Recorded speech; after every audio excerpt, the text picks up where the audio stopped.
All right, the last thing I'd like to show you regarding nonlinear presentations is how to lock the presentation so that if people click anywhere on the slide, it doesn't automatically move to the next one. You only want the navigation to work when they click a button. So for example, if I'm here in slideshow mode, I want to be able to click this next button to go to the next page.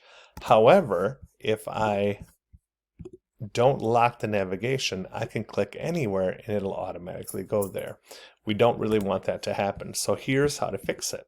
So it's a two-step process. The first thing we're going to do is we're going to go up here to grab the text box, and we're going to draw a text box almost around the whole thing. So there's just a little bit of the edge, and there's kind of a reason we're going to do that. Now, it's hard for you to tell with this video, but right here you're going to notice that the cursor is blinking. And that's because whenever you make a text box, it wants to have you start making text. Well, if I make the link here, and basically the premise is we're going to link this whole thing right back to the same slide that it's on. So if anybody clicks on anything other than the button, it will just go back right to the same page. But if I do it now, with this little cursor blinking, I'll show you here. I'll go insert and I'll go link, and I'm going to go slides in this presentation, and I'm going to go to slide 1 because that's it. Do you see how these words showed up here? We don't really want that. So how do you alleviate them? Well, first of all, we're going to get rid of that. The next thing, and that's kind of why we decided to make it not really the whole thing. If I just kind of click on the outside edge there, and now I insert the link, it should allow me, and if you can't see it right there, just type in the number of slide you want to go to. So I'm going to go to slide 1. So now it should link right back to slide 1.